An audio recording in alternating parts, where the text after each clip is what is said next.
As we wrap up today's discussion, we're going to move into our segment called Today in Crime, where we'll discuss a crime or crime-related event that took place on this day. So, just after 6 p.m. on April 4th, 1968, Dr. Martin Luther King Jr. is fatally shot while standing on the balcony outside his second-story room at the Lorraine Motel in Memphis, Tennessee.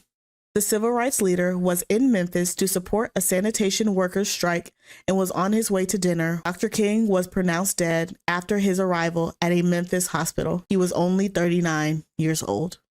Dr. Martin Luther King became increasingly concerned with the problem of economic inequality in America. On April 3rd, back in Memphis, Dr. King gave his last sermon saying, quote, "We've got some difficult days ahead, but it really doesn't matter with me now, because I've been to the mountaintop and he's allowed me to go up to the mountain, and I've looked over and I've seen the promised land. I may not get there with you, but I want you to know tonight that we as a people will get to the promised land," end quote. On April 9th, Dr. King was laid to rest in his hometown of Atlanta, Georgia. Tens of thousands of people lined the streets to pay tribute to Dr. King's casket as it passed by in the wooden frame cart drawn by 2 mules. During the next several weeks, the rifle, eyewitnesses, and fingerprints on the weapon all implicated a single suspect, escaped convict James Earl Ray.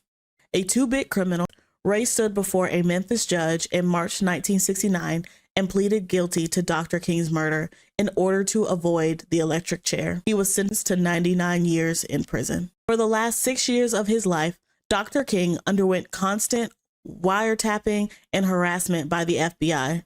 Before his death, Dr. King was also monitored by U.S. military intelligence, which may have been asked to watch Dr. King after he publicly denounced the Vietnam War in 1967. Over the years, the assassination has been re-examined by the House Select Committee on Assassinations, the Shelby County, Tennessee District Attorney's Office, and 3 times by the U.S. Justice Department. The investigations all ended up at the same conclusion.